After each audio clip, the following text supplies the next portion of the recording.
Ben Bradley was a newspaper man through and through. He loved the business and he loved what the job was.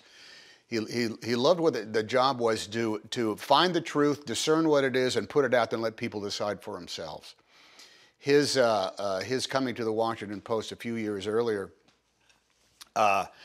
was based on this constant dynamism of what the daily charge is for journalists, for his journalism, which is you must get it right that day, because if you're wrong, you're going to have to eat that inaccuracy for a very, very, very long time.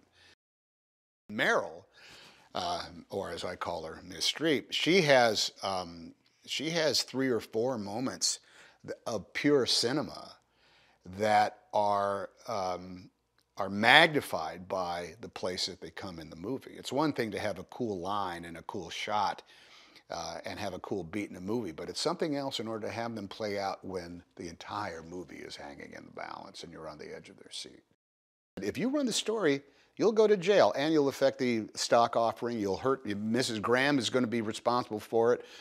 You could ruin everything if you decide to go against in this case, the Nixon White House and the Justice Department.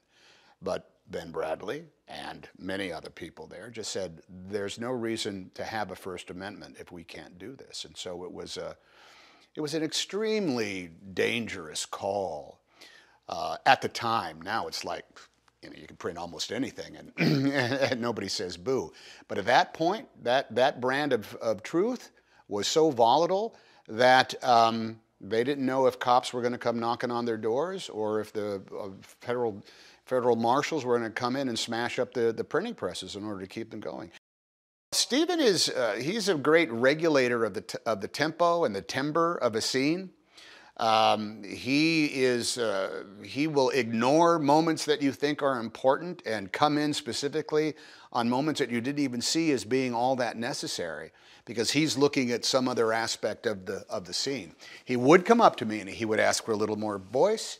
He would ask for some other kind of more like specifics, but he would also then periodically come by and say, "Don't be so sure of yourself." I said, "Wow, I love that. Not so sure." Or other times he would say, "Come in, don't say anything. Just watch and observe." And that's a lot of times that's the antithesis of what actors want to do, but it's actually it's the perfection of what can be screen acting, because then you're just being as opposed to pontificating.